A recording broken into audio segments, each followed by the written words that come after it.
कैसे हो बच्चों। तो चलो आज की क्लास शुरू करते हैं। हमारा लेसन चल रहा है पादपों में पोषण। तो देखिए पिछली क्लास में हमने प्रकाश संश्लेषण के बारे में बात की थी कि जो पेड़ पौधे होते हैं इनकी पत्तियों में क्लोरोफिल पाया जाता है, जो सूर्य के प्रकाश की उपस्थिति में जल और CO2 का उपयोग करके कार्बोहाइड्रेट बनाने का कार्य करते हैं।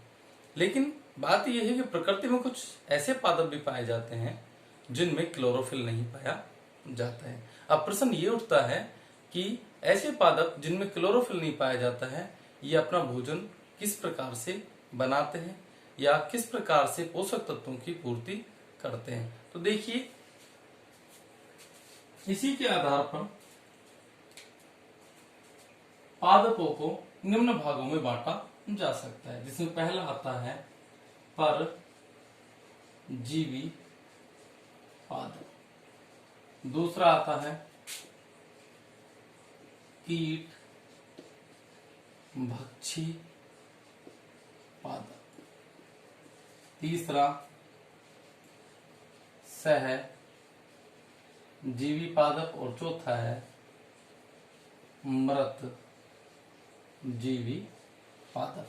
तो चलिए एक एक की बात करते हैं।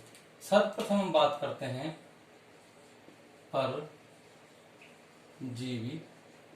पादप। देखिए जो परजीवी पादप होते हैं ऐसे पादप होते हैं जिनमें क्लोरोफिल नहीं पाया जाता है। ठीक है, ये जो पादप होते हैं किसी अन्य पादप के ऊपर आश्रित रहकर अपना जीवन यापन करते हैं या भोजन प्राप्त करते हैं, इसलिए इन्हें परजीवी पादप के नाम से जाना जाता है। ऐसे पादप जो अपना भोजन अन्य किसी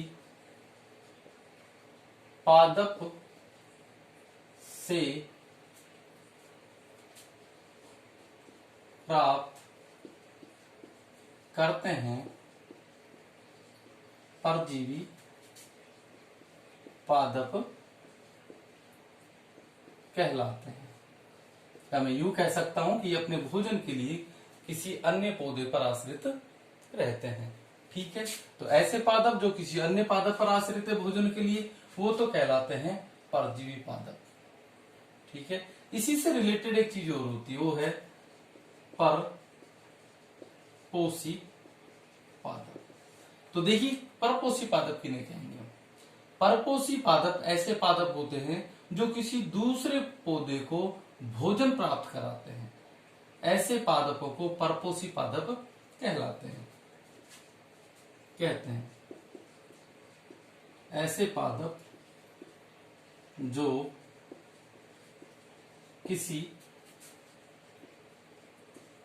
अन्य पादप को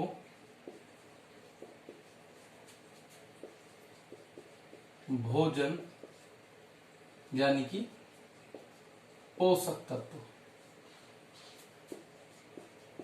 प्रदान कराता है,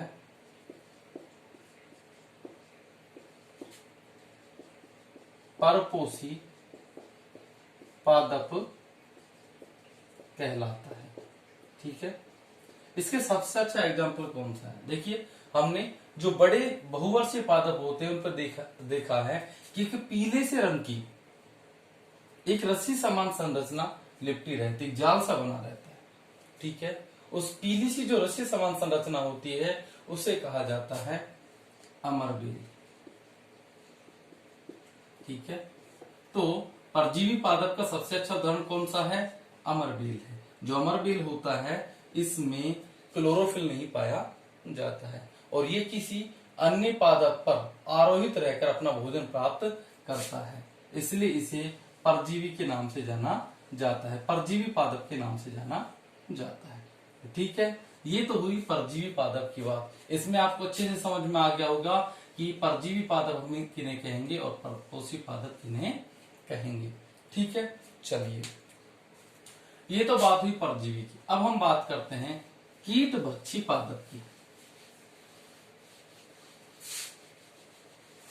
देखिए नाम से पता लग रहा है, कीट भक्षी पादप, यानी कि ऐसे पादप जो कीटों का भक्षण करके अपना भोजन प्राप्त करते हैं या कीटों का भक्षण करके पोषक तत्व प्राप्त करते हैं, ऐसे पादपों को कीट भक्षी पादप के नाम से जाना जाता है।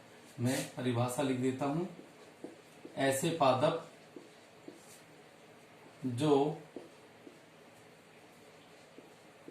कीटों का भक्षण करके उनसे पोषक तत्व प्राप्त करते हैं, कीट भक्षी पादप कहलाते हैं। ठीक है, तो देखिए ये जो पादप होते हैं इनकी जो पत्तियां होती है एक विशेष प्रकार की घड़े समान संरचना में परिवर्तित हो जाती है। कीट भक्षी पादपों में क्या होता है कि इनकी पत्तियां होती है एक विशेष प्रकार की घड़े समान संरचना में बदल जाती है।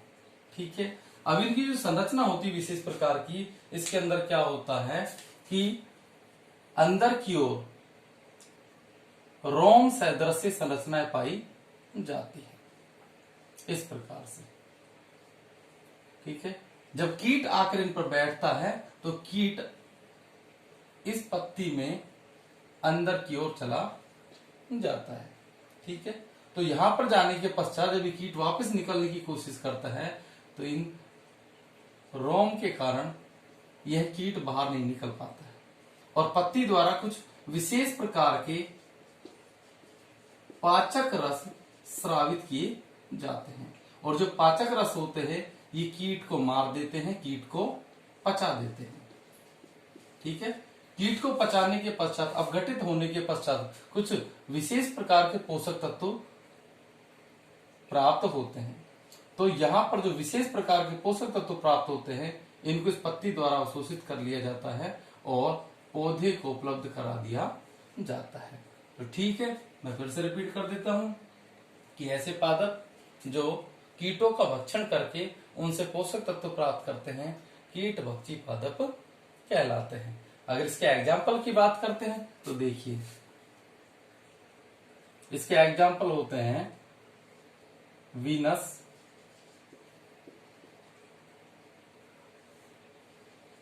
Fly, tray. एग्जाम्पल कौन सा है? वीनस, फ्लाई और ट्रे। ठीक है, इसके अलावा सनड्यू भी इसका क्या है? उदाहरण है। तो ठीक है, कीट भक्षी पादपों के उदाहरण पूछ लीजिए तो कौन कौन से होंगे? वीनस, फ्लाई, ट्रेप और सनड्यू। ठीक है, तो ठीक है बच्चों, आज की क्लास में इतना ही, बाकी बातें